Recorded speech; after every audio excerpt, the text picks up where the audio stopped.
And good morning, everyone, and welcome. My name is Elisa Slodzinska, and I work for the City of Chicago Department of Business Affairs and Consumer Protection, BACP. Welcome to the BACP Business Education Workshop Webinar Series. We have adapted our regular business education workshops at City Hall into these webinars until further notice.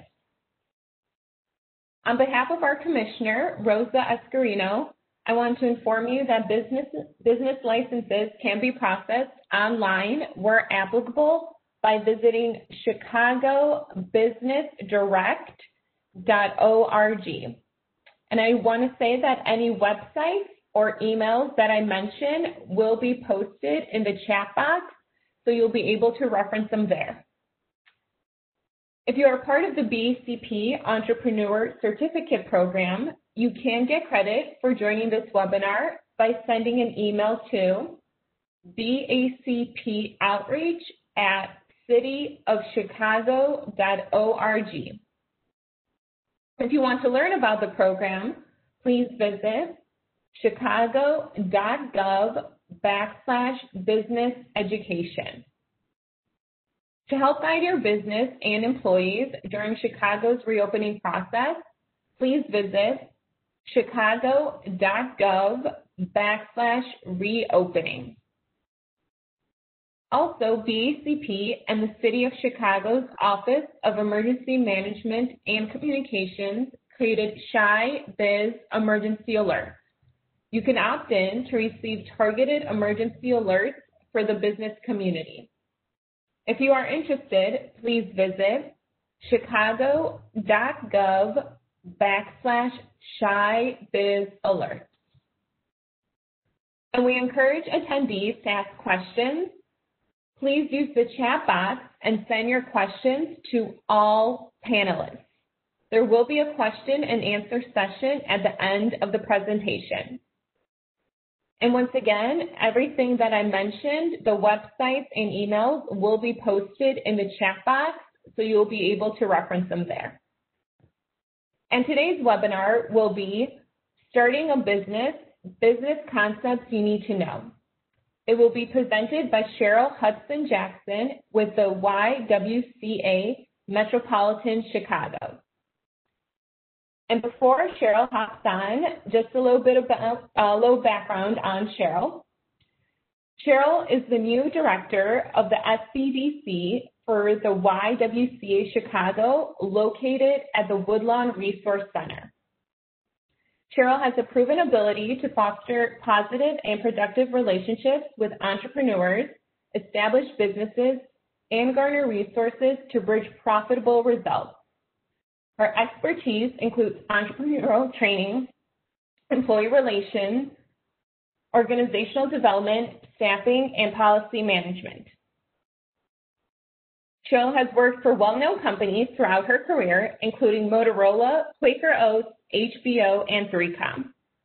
After years in a corporate environment, she started multiple companies, including owning a retail business, as well as a consulting firm, providing entrepreneur training classes for CPS.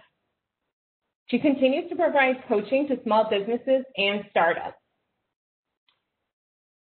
And if Cheryl had words to live by for her work and personal ethics, they would be: find joy in all that you do, never lose sight of the goal, and be spectacular. And I think that is a beautiful quote and something that is wonderful for us to start our Friday workshop with. So with that, I welcome Cheryl. Hello, Cheryl. Hi, Elisa. How are you? Hi, everyone. Good Friday morning. How are you? I hope you're ready to learn some great concepts, ask some wonderful questions, and hopefully I am inspiring the next group of people who will be on the Forbes magazine's companies to watch. So I'm excited. Great. Thank you. So we're going to get started. So we are going to talk a little bit today about the fundamentals that are necessary to start a business, and there will be some slides where I'm going to ask you to give me your feedback and to share your thoughts. So here we go. The purpose of this program is to give you the tools that you need to start your business, as well as have you think about the present business that you're in. If you have not started your business and you're just been thinking about an idea, this is another opportunity for you to actually look at the company that you're working for right now to see the kinds of structures that they have and to understand the importance of what it takes to start a business. So today's agenda, we're going to talk about the definition of what it means to be an entrepreneur, the traits, is it for you, and as well as the aspects of starting a business, bringing it into reality, doing the building blocks around the executive summary, which actually is the last page of a business plan, and in preparing for it. So hopefully you'll have an opportunity to understand what I'm saying, ask some great questions, and this seminar gives you some structure around your next steps. So I encourage you to ask questions, respect each other, and you don't have to take notes. The great thing about today's presentation is that it's going to be available for you on YouTube. So it's being recorded right now, so you can kind of sit back and take it all in, and let's have some fun. So the definition of an entrepreneur. Here's the traditional, a person who formulates a new idea and carries it successfully into the economy. So how I look at an entrepreneur actually is more like an engineer, because once you see a need, you try to figure out a solution to the problem. Well, that's exactly what a business owner or an entrepreneur does. I mean, you assess a scenario and say, maybe this could be a better product or this could be a better service, and I have the skill set and the capabilities to bring it to market. And therefore, there becomes the birth of a business. So an entrepreneur has to be aware of a need, has to be able to determine what is it that the client, the customer, will actually buy or support.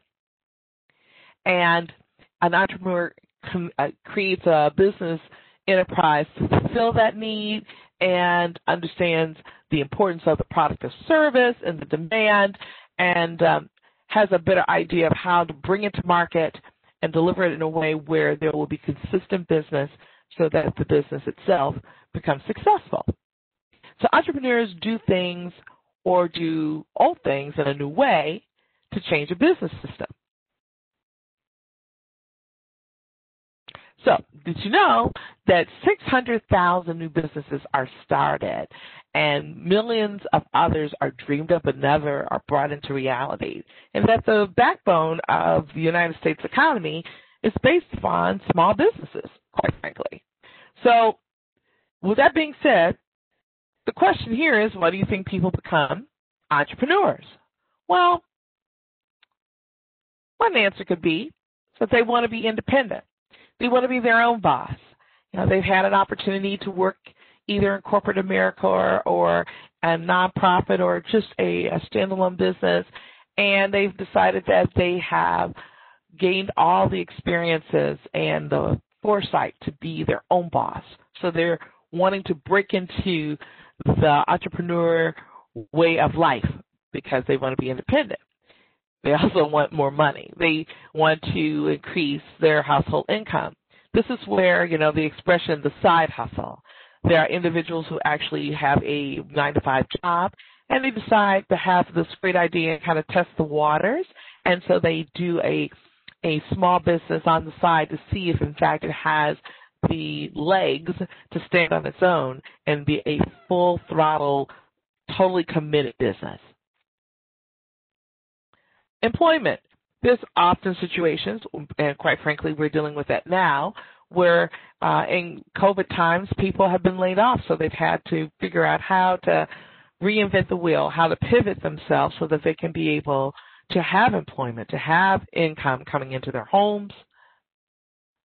And then the other side of it is that there might be a family balance situation where you're now starting to expand your family, or you are taking care of elder parents, and the traditional work experience is now working for your total family. And so having a a business as opposed to go to a traditional one that allows you the flexibility to be able to take care of elder family members or being able to take care of your children might create idea for you to go into business for yourself.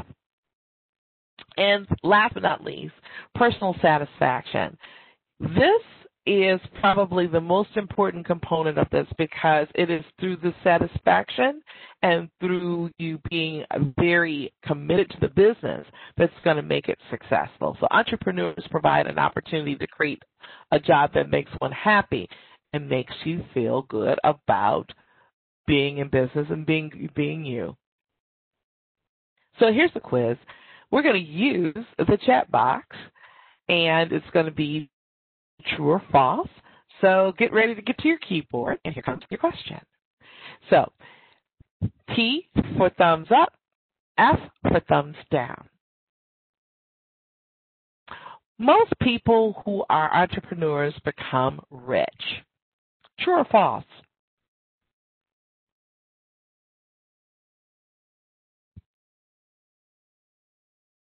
Yes, here we go. The right answers are coming in. It is false. Most businesses do not show profit for several years. Given the market, great projections that manifest in consistent growth and profits will be attained. But let's just face it, in the beginning of your first 12 to 24 months, you are possibly breaking even. You should start seeing profits turn about year 3 if you're very strategic. And it depends on the business because, again, the economy also dictates how well you're going to do. So very good, everybody. Great participation and right answer. The next one. Most business owners have a college degree in business administration. True or false?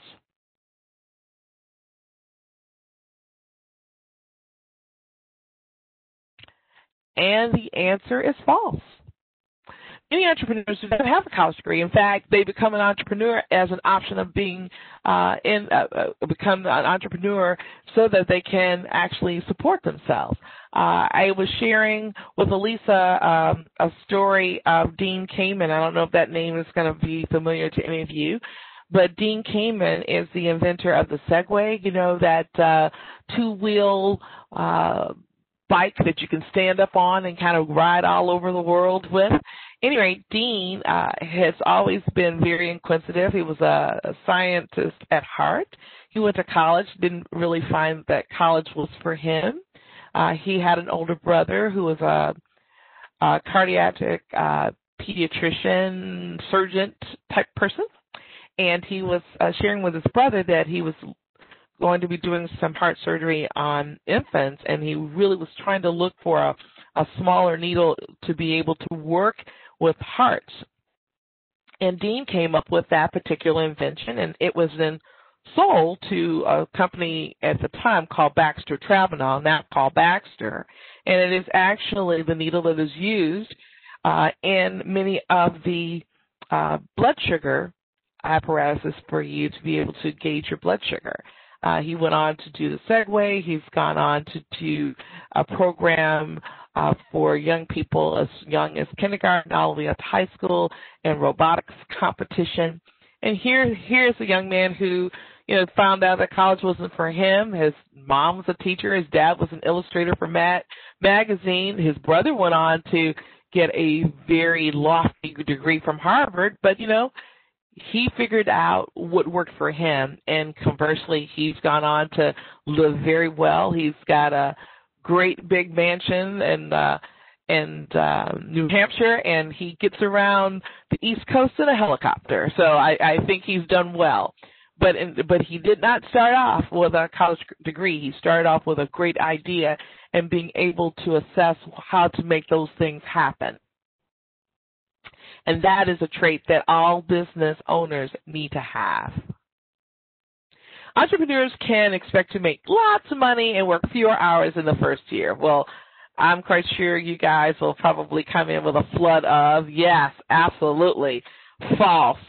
The thing about having your own business is that it takes a lot of time. It is your baby. You have to nurture it. To be in business means that you have to do your research, find out who your competition is, where your clients are, how to market, what type of structure do you need in terms of business. Is it an LLC? Is it a S Corp? Is it a sole proprietorship? What type of growth are you expecting? And understanding that exponentially you'll do better if you have a partner when you start off your business than being a solo contributor, because if something happens or you're sick or you need to go to a meeting but yet the show must go on, you need to have another set of hands to make sure that your business is going to continue. So it's a very interesting experience going into business because it's a lot of moving parts, and it takes time to observe exactly what you need on your blackboard, what resources do you have, and what you have to go out and get. So yes, it is time consuming, and you don't make a lot of money in the beginning. However, I'll say this. If you decide to be a franchise owner and decide to acquire a plug-and-play business that's doing very well, then the likelihood is that you could actually make a little bit more money than a true startup, but it doesn't mean that you're going to spend less hours. You know, all of this is like a puzzle. It's very important to have this when you're putting your business together. You've got to have you have to understand your background, the interests, the experience, the skills, and the talents that are needed to do this. And I'll give you an example. When I decided to hang up my corporate hat and go into business for myself, it was in the most unorthodox area of business because my background originally was in industrial engineering, industrial management, and I've always done more operational, organizational development, coaching, being able to hear an idea and step it through. That's kind of my thing. I can do that very well. Someone can come to me with an idea and I can actually see what they're saying and really help them put together their straw man. But that is not the kind of business I went into when I decided to hang up my own shingle. I decided to go into the bra business. So I designed bras and corsetry for specifically women outside the bell curve. So very thin women and very voluptuously curvy women. And I sat at my desk and I would sit and draw how bras would work and how many panels to the bra and how it could lift and separate and what kind of bra works for sports clothing and what ones would work for after 5 dresses and which ones would be comfortable enough to wear every day, and then work with other bra manufacturers that had been established for many years, had a chance to work with individuals in London and in Paris around exactly that, because those kinds of corsetry, that kind of apparatus had been established in Europe before it came to the United States. So I really wanted to understand from the masters exactly what went into it and put my own spin into it. And interesting enough, I guess my background of understanding how things go in terms of how things should be lifted and separated organizationally, I had. And I always had the interest because I'm a lady and I have to wear those things.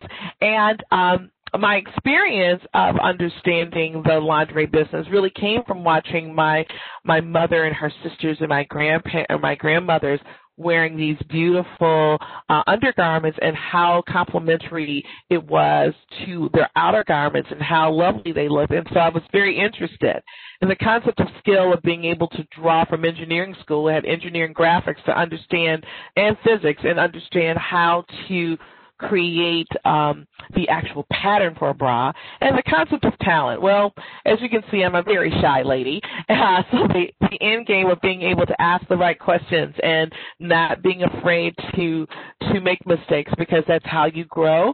So I say that sometimes what we think is a natural fit or would be the thing that we should go into, you'll be surprised if you have an idea how that maybe what you already have kind of fits in there. You just have to be able to understand your interest enough and use the skills that you have to be able to make it work. I went on to do trunk shows and had 2 standalone stores, and I did really well until the the export costs of importing laces became prohibited to the amount of clients that I was able to hold on to. But I learned a lot in that business about perseverance, about what my consumers would pay, our clients would pay for bras and undergarments. And I learned that you are devoted to the business. I spent a lot of time in my store. My kids kind of waved at me because luckily I had a store in my neighborhood where the school bus would pass by and they're like, "Hey, Mom," I'm like, "How you doing? I'll see you, before you go to bed." So it is one of those situations where you have to balance your life to be able to do it. But I thought I'd share that story with you if that resonated with any of you on, oh, okay, I get it. I hope that for those who get nothing else is that you have to be committed and you've got to have a vision to be able to bring your business into manifestation. Okay, so again, consider your personal goals and the kind of lifestyle that you want when you launch a business. So here's what you need to know. You have to have enthusiasm. If you don't, then you will not do well. I mean, people will invest in your business when they see that you're invested. The energy and the enthusiasm about what you're going to bring and how you're going to change the world in that small segment has to translate. Sometimes you're able to get, now I'm not saying this all the time, but sometimes just on your pure adrenaline and enthusiasm, even when you don't have a lot of money to put down to be able to start your business, can motivate individuals who have money because they see your heart, they see your grit, they see that you're in it to win it. Enthusiasm goes a long way. Now, you got to make sure this business is going to support your lifestyle. Here's the real deal. If, in fact, you are do not have the time to commit to this business, but you want to be a business owner, then maybe for you it's an opportunity to become a partner in a well-established business or actually buy a franchise that is a plug-and-play. I think that it is very important that you recognize what you are willing to do for your business and the balance that you can give between your present life and your family and yourself to your business. If you enjoy and find satisfaction in your work, you'll really do an outstanding job being a business owner. Getting up every day going into my bra shop was a treat for me. I loved being able to do my window treatments and come up with these really cool and crazy themes so people would come in and ask questions. And I always had all of my garments on the wall as pieces of art as opposed to in boxes, so people could see the laces and could touch them and see themselves in it and see the various sizes, so that the size 14 woman could be as excited about the garments that were there as the woman that walked in that was a size 2. It was a great opportunity to just see the eyes of people become bright and twinkly, to understand that they could be their own Victoria's Secret model with the garments that I was providing, so that they too can have their own secret feeling great underneath their clothes and know that they got something that was actually selected just for them. So for the things I made, I would have them displayed, and those things that I would actually buy from boutiques in Europe that were not necessarily in the regular mainstream stores, those were actually selected by me at every fashion season, trying to make sure that the women that came in the door really could see something different and new and know that they were being celebrated. So I found joy and satisfaction in doing that. It was exciting to get up every day to do that. And then, again, to this whole thing, the enthusiasm, understanding your client, understanding what you're bringing, being able to sell it, that keeps your client engaged. But moreover, it's a story that can be told when you're going in with your business plan to funders to see that you really have thought it through and you have the energy to really want to make the business a success. So again, the characteristics of an entrepreneur will be that you've got to be a risk taker. So this is not for the faint of heart. There's moments where, and I'll give you an example, there were moments in the beginning of my business when we opened up the store that I knew that we were going to have a lull in sales.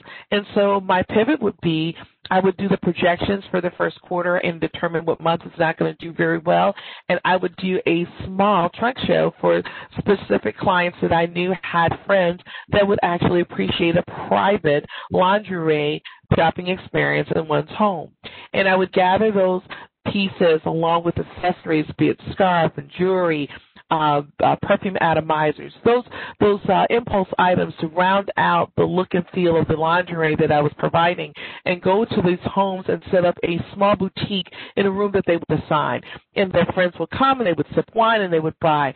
Sometimes my one-on-one experience like that would yield more money than I would get in a day in my store, just because people were not out shopping or it was not the desired thing to get during that time. Because I also understood in the concept of retail, when people were buying, like this is a great time for all those who are selling wares, be it food or clothing. This is the time. This is where we all get our acorns, because after we come out of January going to February until March or April, that's a kind of a lull in the retail business. So you've got to create some kind of excitement so that you get all your acorns now so they can carry you through the rest of the quarter until it's time for your business to come up again. But again, you have to be a risk taker, figure out how to make those bills get paid and how to pivot your business so that you can be able to sustain it all the way through your calendar year, your fiscal year, whatever way you will be managing your books with your accountant, et cetera, et cetera. You've got to be competitive. You've got to know who's out there doing what you're doing and what makes them different, and then try to differentiate yourself from them. You got to handle stress well, which means that on those days where you are in your store or you are doing your business and no one picks up the phone or comes in your door and buys anything, you've got to be able to say, okay, well, that's okay. This is a day that I get a chance to kind of contemplate on what I could do differently so that I can make a better day tomorrow. So optimism is important. Infuse fun. You know, I have to tell you, even on those days where we had maybe one or two clients, with the sales ladies that I had hired, we would put on the music and we would really have a great time refashioning the store and being able to really have a good time and understand the business that we're in. That we use that time to educate ourselves. So you've got to be able to turn a negative into a positive. And you have to be a creative problem solver. Like I said, when I knew that the money wasn't going to come in the store, I figured out how to go to the money. And then recognize opportunities, how to branch out your business. I figured that a great way to be able to do cross-advertising is that there was a tanning spa in my community, and so I set up a mannequin with swimsuits and intimate apparel wear in the corner of her spa, so that when people were coming in to get tanned to go on their wonderful vacations in the spring, and they were looking for new intimate apparel garments, she would give them my card. She would show them the kinds of things that have in my store. And conversely, when people would come into my store and they were thinking about getting a tan for their holiday, I would actually give her card out and have a display of her sign sitting on the table. So we recognize how to cross-market for each other and recognize opportunities in clients that we wouldn't ordinarily get, and where are they to be able to fortify our client base. And then again, being committed to your business. I mean, you have to think about it and breathe it all the time. Goal-oriented. They talk about SMART goals. You have to be very specific specific and measure what you're doing, making sure that your time and attention can equate to a bottom line that gives you dollars in the black, not in the red. And be a realistic optimist. As you can tell, I'm very excited about what I'm talking about because I believe in it. I know that those who want to become business owners, this is a passion, love project, and that you have to hold it and you have to mold it and you have to be very, very optimistic about it, but not to the point where just because you thought it will be. You've got to put the grit in. You've got to put the work in. So ask yourself, what are you really interested in? What do you really have to offer? How do you understand market and customer trends? How do you know who your customer is, and do you have a product that people will come back for? And understanding your competition, do you have an opportunity to compete in the industry that you're interested in starting your business? Now, I talked about this a little bit in the beginning, but I really want to kind of go through this very quickly. There are many ways of doing a business. In this COVID environment, everybody's doing business online. And when we come out of this COVID environment, I think because we have trained people to shop more and more online, it is here to stay. And so, therefore, you've got to create an experience online that's different from your competitor. And I think with all the technology that is out there, it's going to be very interesting to see how that takes off. Home-based businesses like Pampered Chef or Tastefully Simple are great side hustle businesses as well as great committed businesses because they're plug-and-plays. The products are already made for you. You just have to determine where your client base is and believing in the client's need to want what you have. So you've got to know your client to be able to kind of customize the product offering to them. I have another great friend who is doing makeup, competitor of Mary Kay, and she knows all of us, all of her girlfriends, and she's observed how we wear our makeup and our style. And so during the holidays, she's actually sat down and created personalized bundles of makeup, lipsticks, eyeshadows, mascaras, and all that kind of thing, and put it in a bundle and have kind of our name associated with it. I thought that was very novel, and everybody likes someone that can give you a kind of a high-touch, one-of-a-kind experience. And you can do that with home-based plug-in businesses if you know your client. Freelancing, you can be a freelance photographer or a personal coach. There's a lot of ways of taking businesses that are not necessarily product tactical. They could be services and freelance them. And again, knowing your client base and knowing where they are, you can use all sorts of guerrilla marketing to be able to grow that business. Franchising, McDonald's, Burger King, Taco Bell, Chick-fil-A. Those are franchises that are well established. They have a business plan already. It is a matter of understanding your location and being able to get the right employees to work for you to be able to grow that kind of business. And then standalone, which is my example of my lingerie business. So we talked about the creativity of a business and having the energy and the zest and zeal, and that we can have it in many different forms, be it online or franchise or standalone. But now we've got to talk to the other piece, which is how do you fund it? So in the context of many of your businesses, you're probably going to find yourself in a bootstrapping moment. And what does that really mean? That means that you're going to fund it yourself. You might take your 401k or some savings that you have. You might be able to put together a presentation for your family and friends, and they then throw a couple of dollars your way to be able to get a momentum of your business. And then from there, taking the stats from building onto your business, that then goes into your business plan. You can then show growth in your business plan to a funder like a venture capitalist or a bank to be able to move your dollar or move your investment opportunities forward.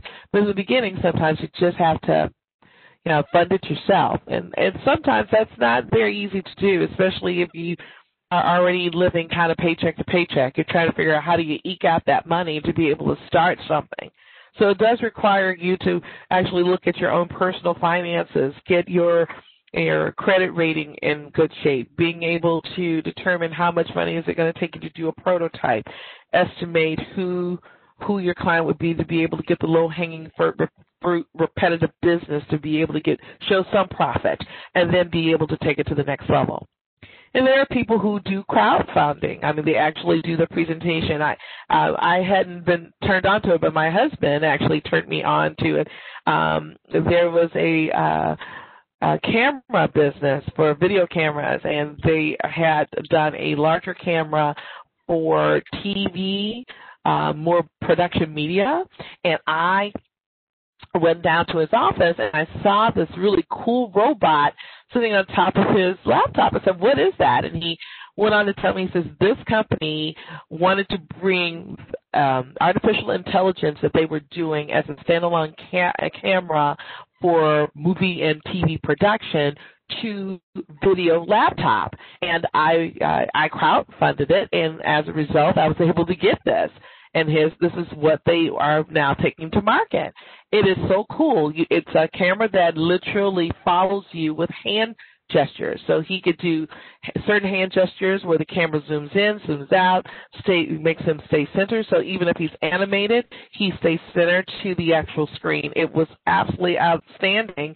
And yet, that venture became a real product because it was crowdfunded, and they had the story of the business on the internet and what they were trying to do and what their client base would be, and to see if in fact people would be interested enough to donate money to it to see if they could bring it to market.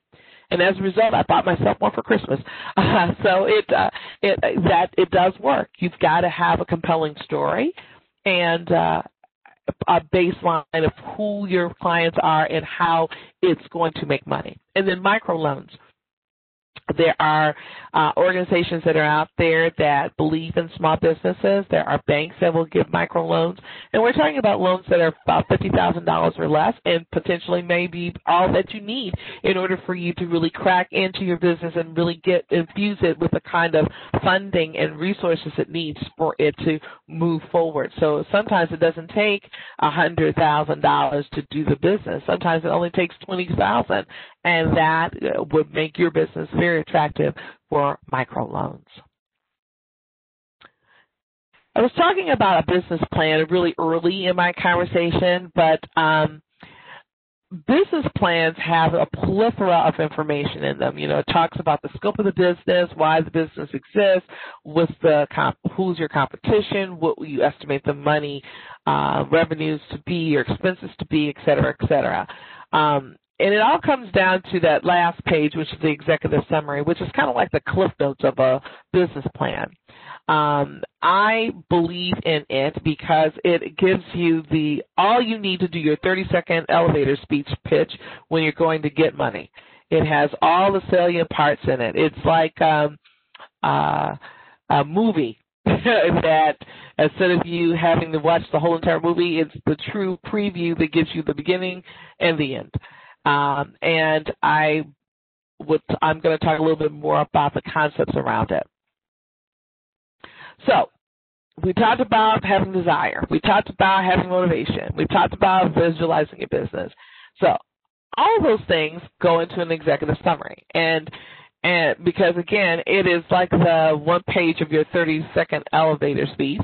So you needed to have all the pop and sizzle and all the salient information that's important to get someone to pay attention, to invest, to know that it's a viable business.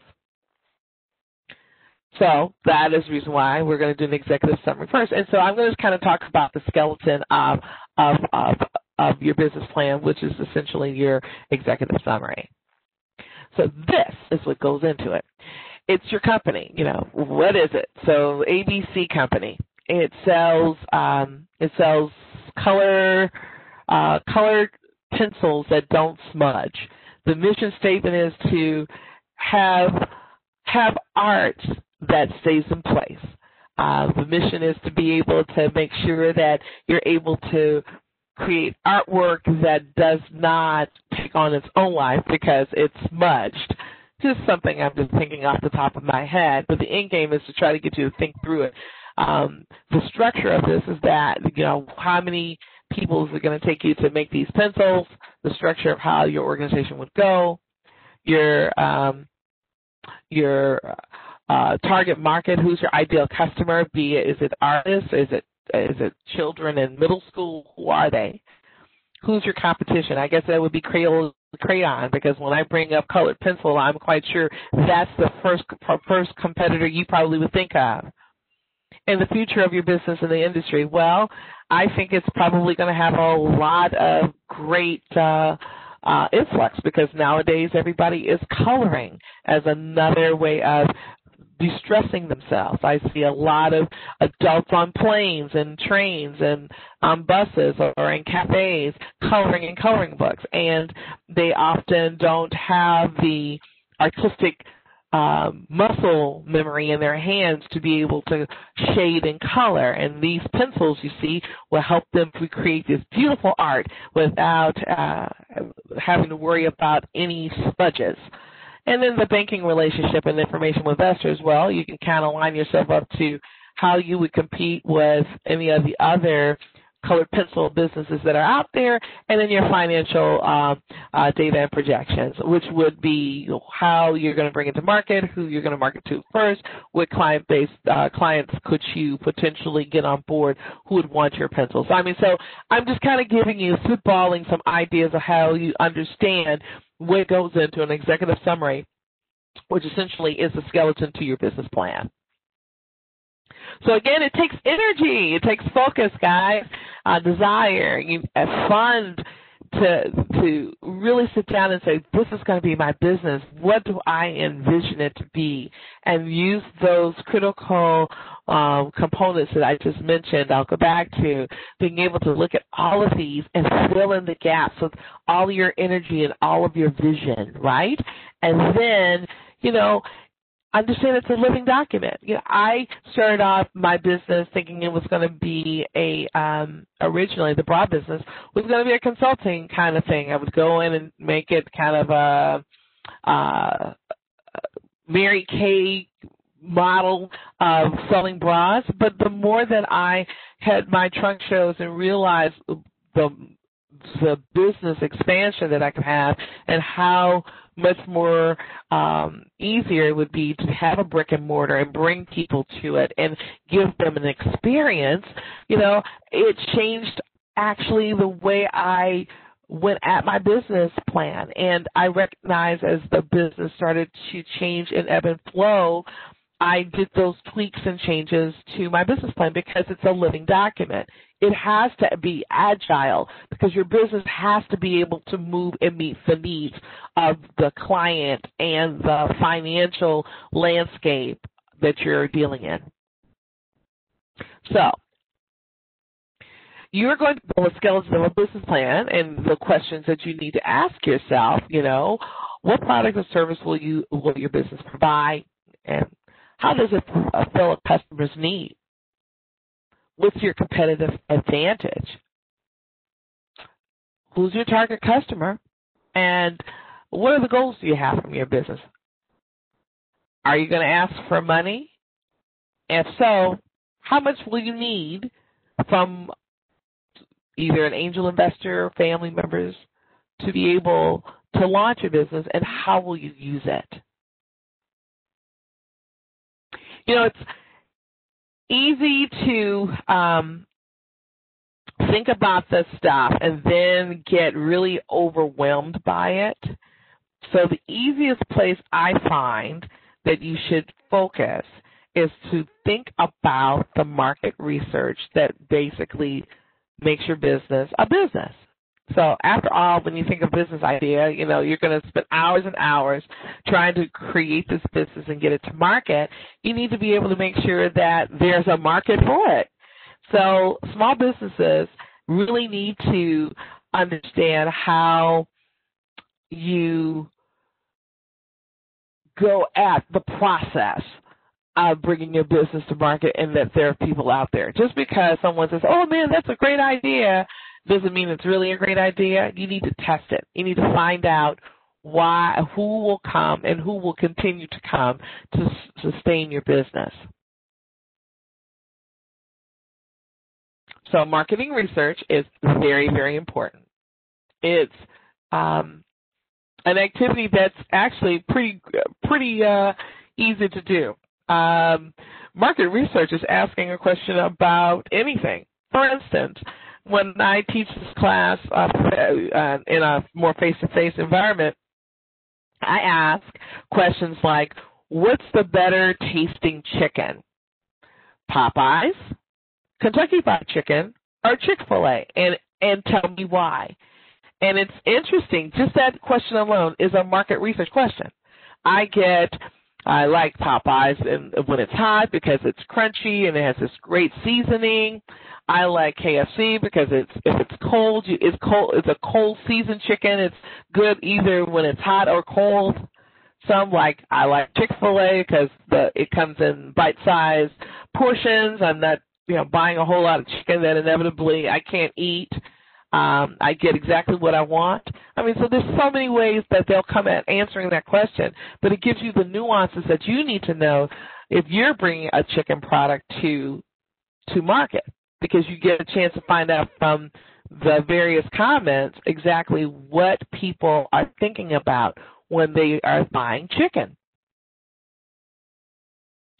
So, again, short conversations to be able to find out what's going on in the market that you're willing to play in with your business. Look up on, you can have a Facebook group and actually get a target marketing program going. And surveys are always great. Having a set of questions to give to a cross-section of people to get a better idea of how your business would play if you brought it to market is very, very smart. And you can use actually the data from that and build it into your business plan.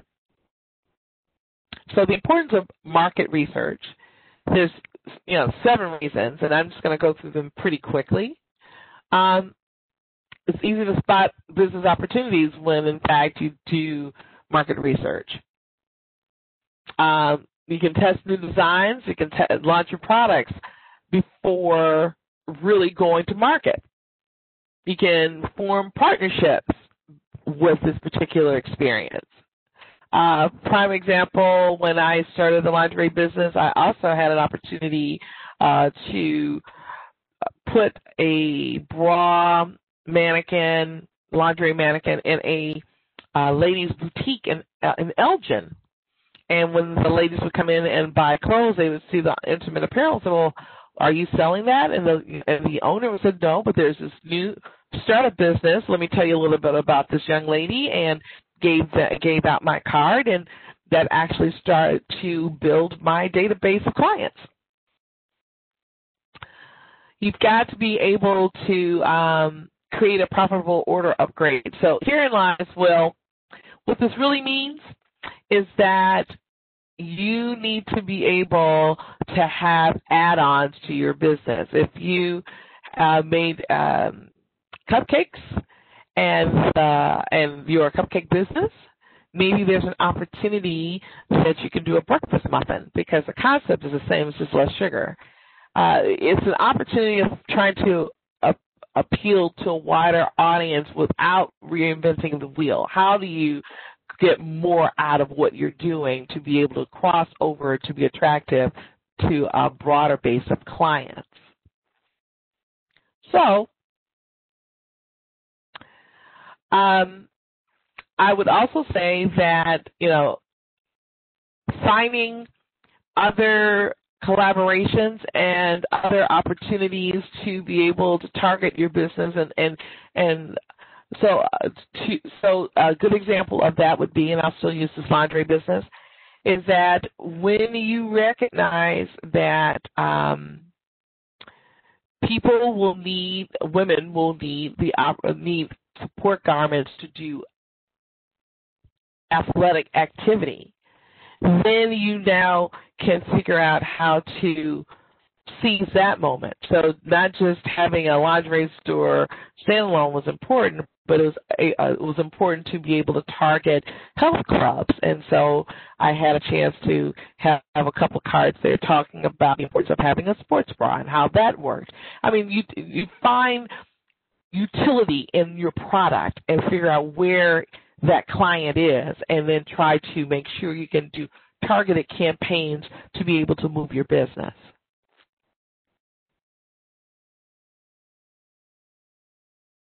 So here's the deal. Around half of businesses with employees do not survive past the 5th year. So here is one of the things that I want to make sure that you're very mindful of. If you are a solo entrepreneur, it is much more difficult to do your business because you are everything and you can't do everything and market at the same time. So there is an opportunity for you to do it on the internet and do guerrilla marketing. You do need to have another person in place. Matter of fact, statistics show that if you have a business partner or someone who works with you, you can grow your business exponentially faster and have the ability to sustain it much longer. But I would definitely say that if you are doing it all yourself, it's a situation in which you will need to understand that your business will grow and you have to plan for employees or a partner or someone to help you to sustain the everyday so that things get done. So I want to recommend that you look at your business and look at your staffing or your business partner opportunity so that the business has the opportunity to make it. And I just can't, I have to kind of stay in that space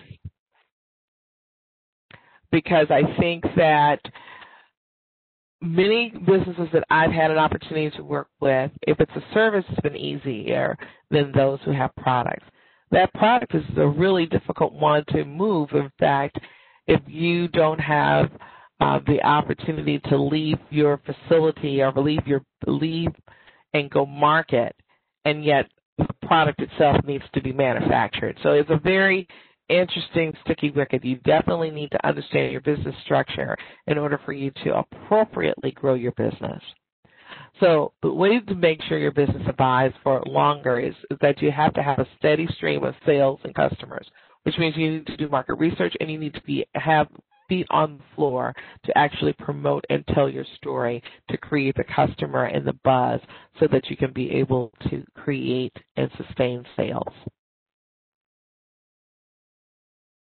So regular marketing research, and I bring up marketing research a lot because it is the pulse of you understanding exactly how you keep your business going, how you are able to grow your business. And if you don't know what the customers want and what they need, and you just think you know what they need, guess what? You won't be in business very long. So test your design and products before you launch them. Find out why customers won't come back. So if you find that you have a one-and-done business, you need to look at your business plan and find out why people won't come back or how to expand your business. So if it's a service, figure out how to certify them every 6 months so they have to come back. You've got to create to come back. Being able to get insights on if you have problem areas with either your delivery of the product or the service. You never know unless you ask, and there is never a situation where you should not be asking for business or about your business or how your business is doing. You make sure that as you're marketing your business, you have relevant promotional materials. Whatever's happening out in the world, you can see how you can take advantage of what's going on and market to it. And the concept of outselling your competitors, I want to be very, very clear about this. Please do not use social media to bash your competitors. You will get a lawsuit. And so the best way to be able to talk to making yourself stand above is that you need to talk about the features and benefits that you bring.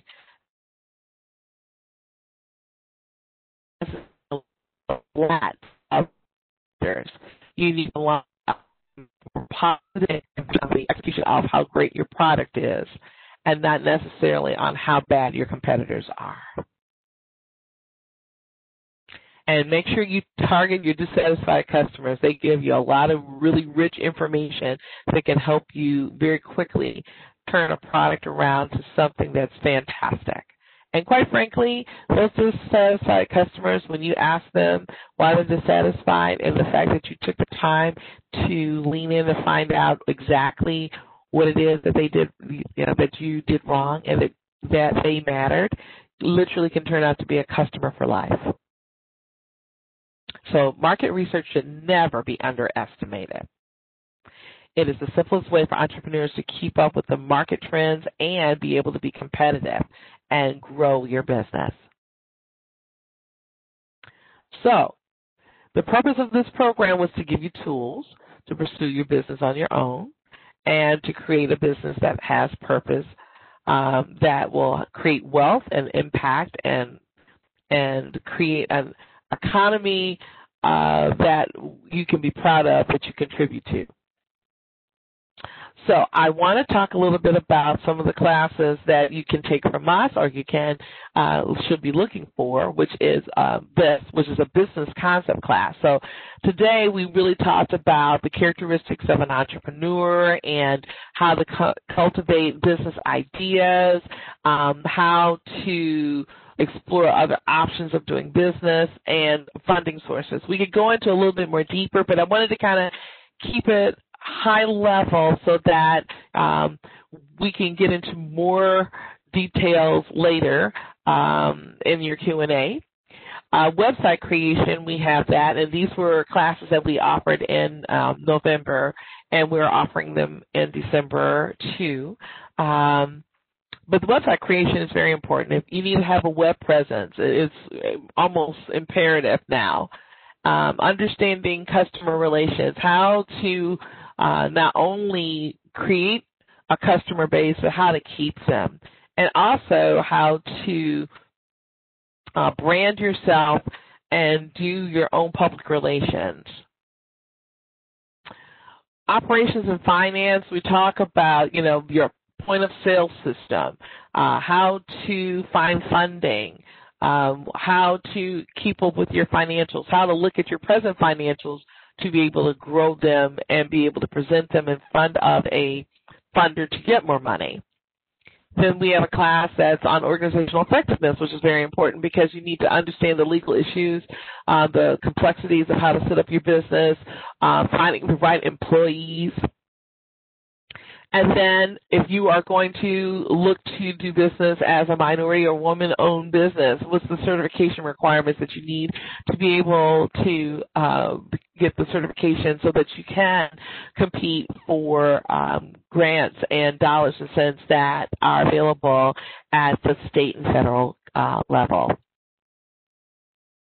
So as we get ready to go in Q&A, I just want to give you some words to live by. So in this COVID environment and all that we've gone through in 2020, I really want to encourage us to be grateful and kind, because we're all still here and we're all able to really give thoughtfulness to how we move through our life.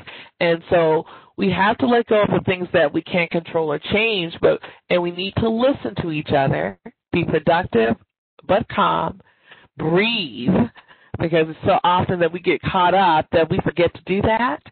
And I want to thank you for your time and attention today, and I would like to ask Alisa to join me, and if there are any questions, I'd love to see what I can do about answering them. But I hope that this has been interesting to you, and let's see what questions you have.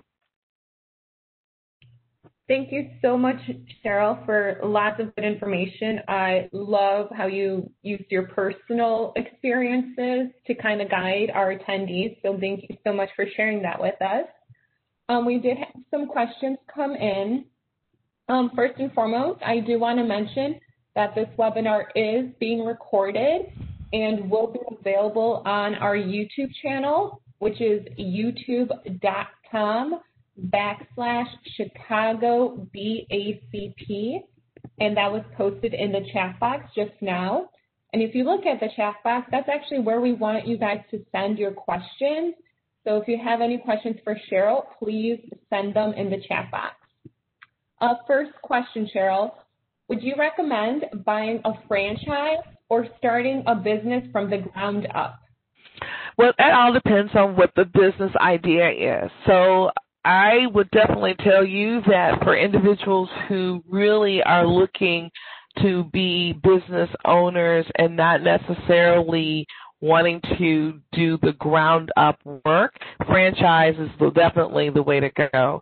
I've had clients that owned Kentucky Fried Chicken and A&W root beers on the East Coast that I work with, and they worked for a pharmaceutical company here in Lake County, in Illinois, in Lake County, and it was just an easier way for them to transition into full business ownership while they were still working for a major corporation, because they needed that income to come in to do their day-to-day, but they were easing out, paying down their debt so they could then become full owners of franchises, and so that the franchise itself took on the whole financial burden of their regular day-to-day debt that they needed to pay, along with them being able to grow it so that they could be able to have more dollars to buy more franchises, and that's how they did it. So I will ask you the question, if you are looking to acquire a business to be a business owner but not necessarily bring an idea to fruition from the ground up, then franchise is the way to go. If you have an idea that you really want to take to market, and you have the time to be able to take it from the ground up like I did, in full disclosure, I decided to take my 401k and my savings. I had gone out to dinner with my husband, and I told him exactly where I was going. I think he thought I had lost my mind, but one of the things that I had put in front of him was, this is how much money we make together. This is how much money you make. This is how much I can take out of 401k. This is how we will be able to live, and I can still do this investment, and we would still be able to, make our mortgage, pay our car note, and do all the things that we have to do. We won't be be able to do any spontaneous stuff because I'm taking all that money to put into a business idea and concept. But, you have to look at your finances at home and determine what will allow you to have the kind of flexibility you need to be able to start your own business. Because, again, it's not just the money. It is also the time that you have to invest. And if you don't have that time, and at that time I had left the recon because we had closed the recon facility in Illinois, and I wasn't going to go to Santa Clara, which is the headquarters. So I took my money and started my bra business in Illinois because it was the right time and the money was there. You've got to know exactly where you're going to be in your finances before you jump into this dance. So again, if you want to own a business that you can acquire that inevitably you retire to, franchising is the way to go. If you have an idea that you can bring into fruition, you just have to understand your financial portfolio at present before you are able to jump into it. But it doesn't mean that you can't start a little side hustle to kind of test the waters, do your marketing research to determine if in fact it has sustainability to be able to be a full-blown business that you can invest in. I hope that answered your question. Thank you.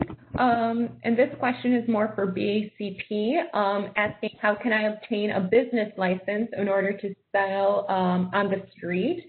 I do want to mention this isn't a business licensing webinar. However, our business licensing division at City Hall is working remotely and is offering business consultation. So if you do have questions, you can reach out to us at 312 874-GO-BIZ.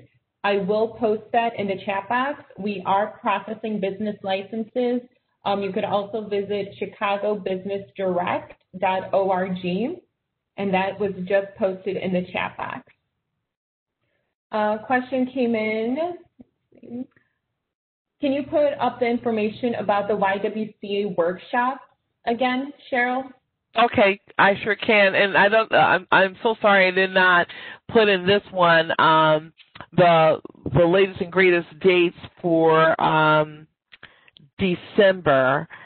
I wonder if, in fact, I can grab those real quick. But these are the classes. So we have business concepts, we have website creation, we have customer relations. I also have a credit repair workshop. I have an operations finance workshop, organizational effectiveness, and minority and women-owned certification. So in December, we are offering, and I will get this information over to Elisa so that she can post it. So we are doing customer relations in December because of the Christmas holiday. Everything's kind of abbreviated. Customer relations. We're doing operation finance, organizational effectiveness, and minority and women-owned certification. So those are going to be offered at the YWCA Metropolitan Chicago for the month of December. Great, and I did post the website link for the YWCA in the chat box. So you guys head over there. I'm sure there's an events section that you could look up the exact dates for December and just upcoming dates as well. So head on over to that website. Let's see.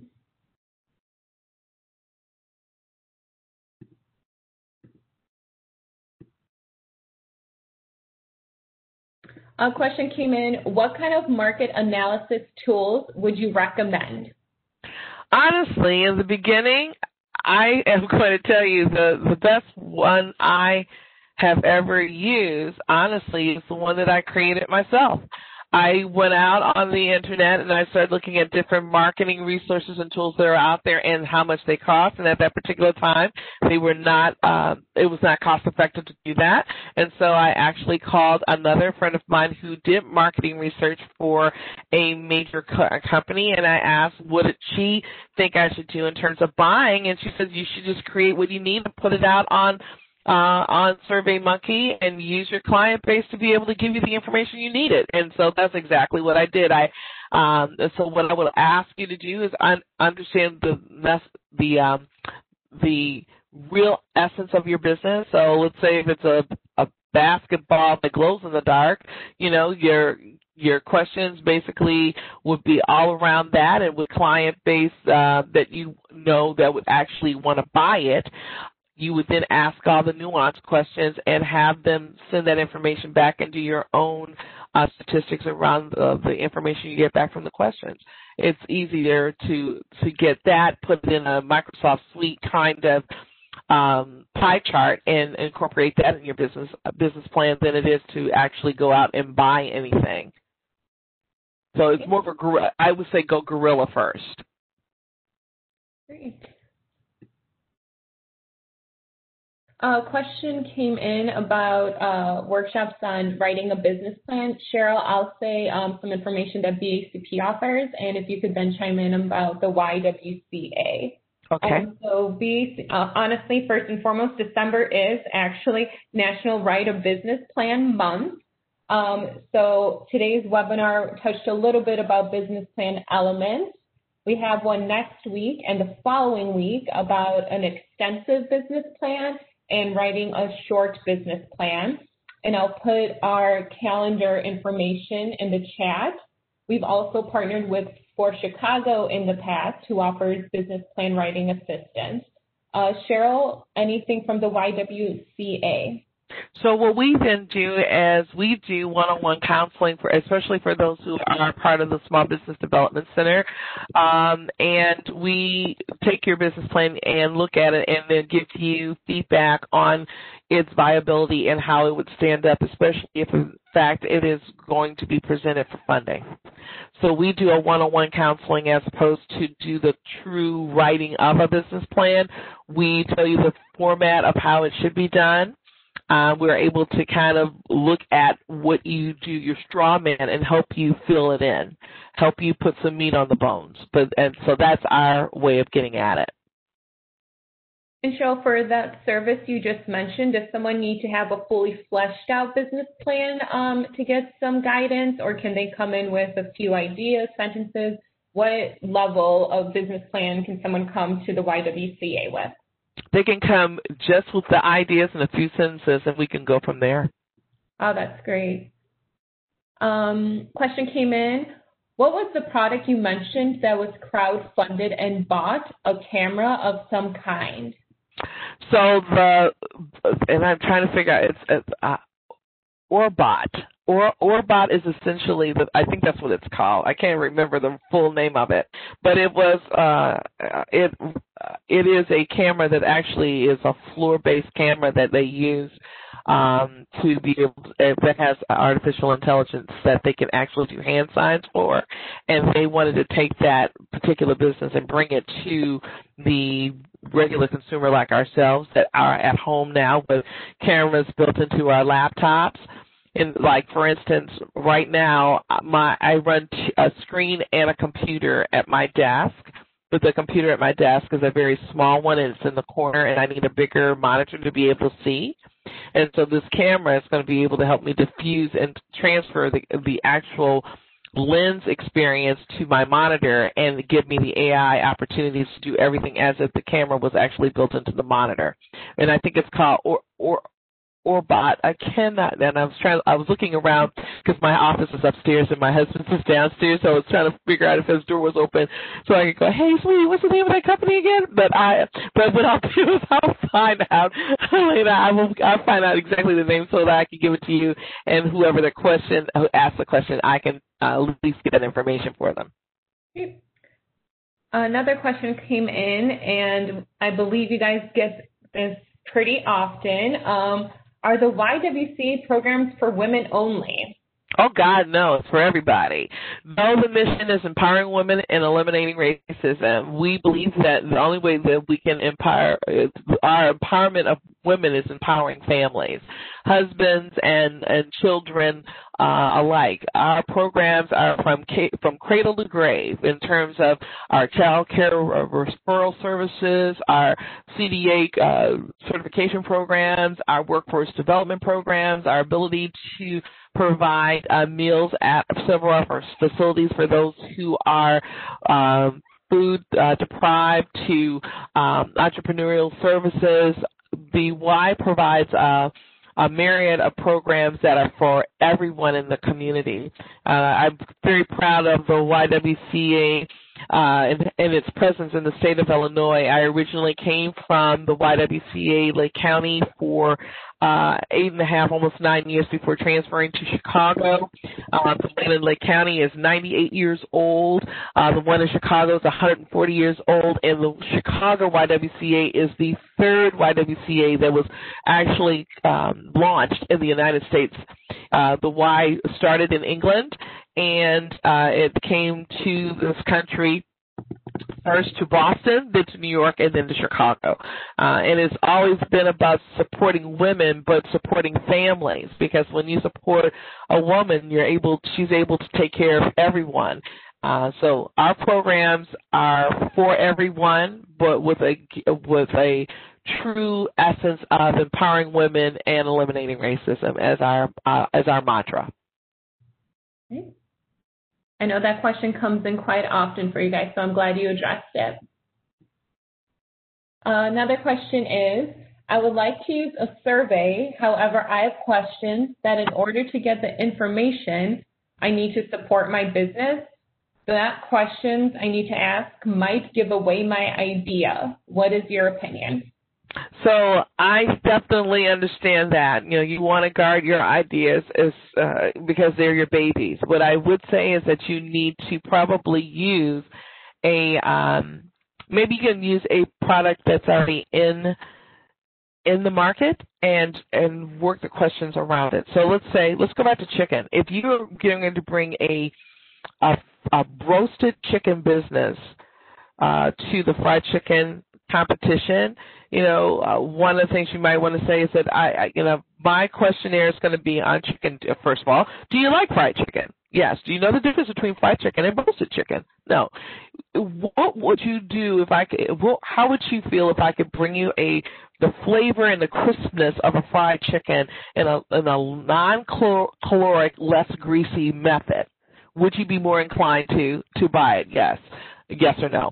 If they said yes, would you want this product to be offered as chicken on the bone or a chicken piece?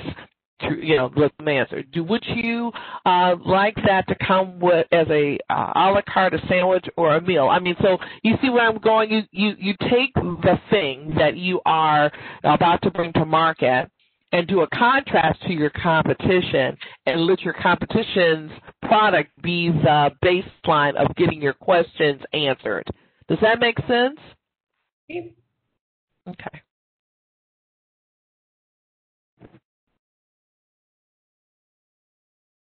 Does YWCA organize pop-up events for small business? Absolutely. And so we have a Y store. Last Friday and Saturday, all of the some of the Small Business Development Center clients that we have who were ready to go to market, we actually featured them for Black Friday and Shop Small Saturday. And coming up the second week in December, I'm looking for entrepreneurs who have businesses that are ready to go to market to actually feature them on our website so that I can help them get some traction. So it's really about you. Everyone that's on this call, I am looking to, and the Y is looking to stand for your greatness and give you the kind of marketing push that we can based upon those who actually visit our website and get you some free marketing traction. So, yes, we have supported individuals that have pop-up stores and advertised it not only within our own employee base, which is over 200 people, but we've actually then had them push it out to other individuals on products that are very interesting and intriguing that we want to support. So, yes, the answer is yes, with lots of nuances there. Great. And we'll give a few more minutes for anyone else who wants to send their questions. Please send them in the chat box. And while we wait for a couple more questions to come in, once again, this webinar is being recorded and will be posted on our YouTube channel. So you'll be able to re-watch the webinar and get some good information second time around. A question came in. Do you think I could create my own testing groups? Yes, you can. And I'm going to use chicken again. I think if you had a roasted chicken experience, you should probably do a testing group. Think about the demographics that you think that you're going to go after and you can easily market to, and do that, be it, I don't know, because of COVID, it's a little bit different, but you'll have to do it virtually. But you could actually set up a young people's group, a senior people's group, a working person's group. So you decide who you think your client base would be and what you would like it to be, and then start doing your own test case with them on the various nuances of the product.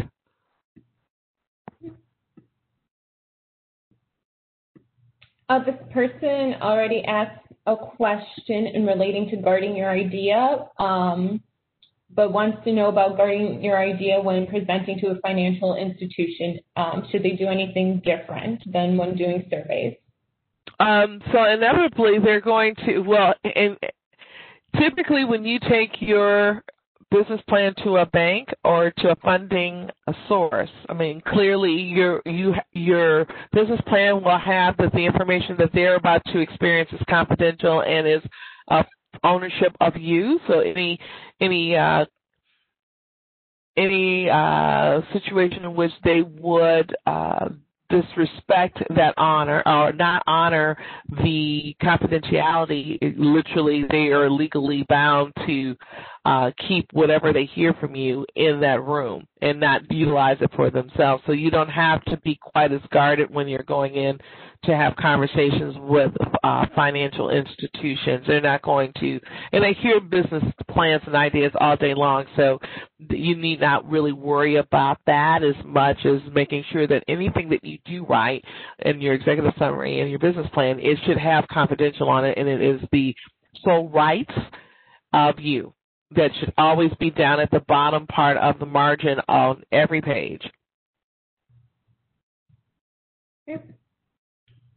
And Cheryl, for people who want to get more involved with the YWCA services, what's a good contact email or phone number? Do you also suggest for them to sign up for a newsletter?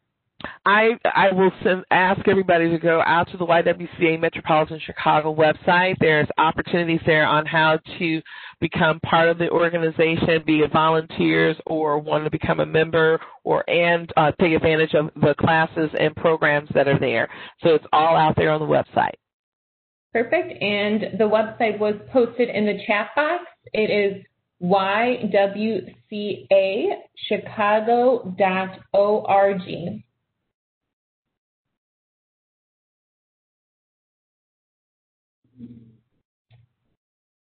And we have time for a couple more questions.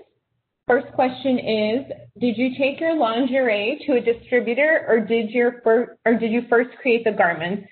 This person's not interested in creating lingerie, but is wondering more about understanding distribution. Understand it. So when I started the business, I started the business in twofold. So I went out to find specific manufacturers, small boutique manufacturers that were making intimate apparel in the sizes that I wanted to provide to other women that had particular features that I was looking for. So I had my own criteria to go out to shop. Meanwhile, I was also starting to design my own bras. The intimate apparel company that I used to provide gowns, robes, and slips also had a manufacturing facility in China that was just getting started. And she and I went into a relationship conversation around doing my bras. And so she did my bras for me in China. And I,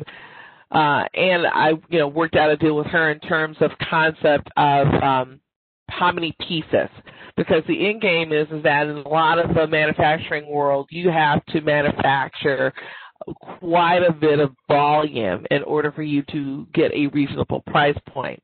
The upside for me is that I was already carrying her product in my store, which allowed me then to have the more intimate conversation about the product numbers that I needed to have manufactured out of China, because that way I didn't have to get stuck with 200 pieces of one size bra, because at that point you then need a bigger distribution model to be able to move that product amongst different stores.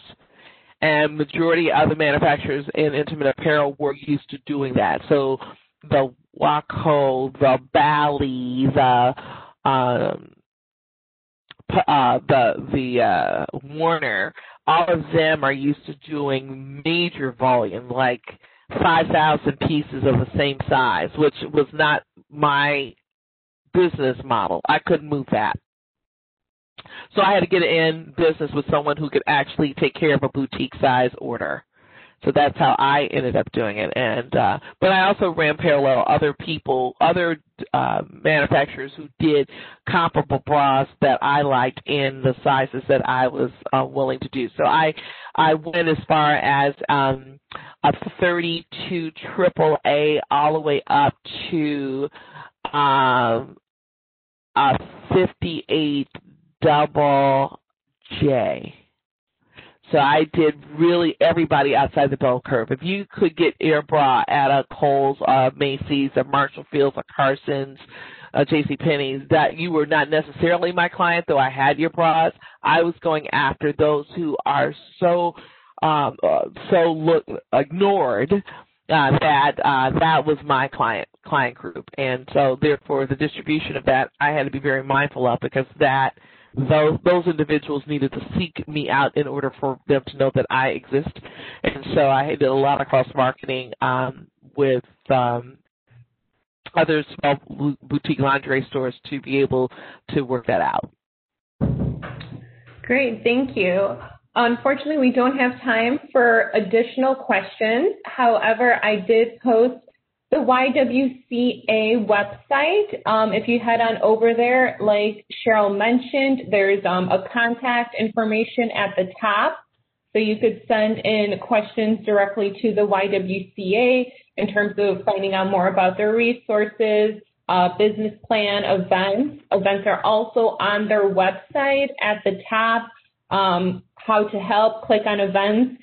If anything, I highly recommend getting very familiar with their website. There's tons of good information there. So please spend some time browsing over the YWCA Chicago site. And once again, this webinar is being recorded, so we will be sharing this webinar on our YouTube page, and I'm posting in the chat box the link again. It is youtube.com/Chicago BACP. And if any of our attendees have questions, just general questions about City of Chicago business licensing, feel free to email us at bacpoutreach@cityofchicago.org. I'll post that email in the chat box as well. We can definitely help with business licensing questions or directing you to resources. Cheryl, once again, and thank you so much for spending your morning with us and sharing some very valuable information. And as we conclude today's webinar, do you have any final advice and parting words for our attendees? I will encourage you all to stay committed to your dream, bring it into reality. You have the steps and the wherewithal to do so. Again, I'm looking very forward to seeing all of you on the cover of Inc. and Forbes magazine. Have a wonderful and safe holiday season. I look forward to hearing from any of you who would like more information on some of the classes that we're doing at the YWCA Chicago. And Alisa, thank you for being such a fantastic host. And I wish everybody a fantastic and spectacular day. Yeah, thank you so much, everyone. Have a good rest of your day. Thank you.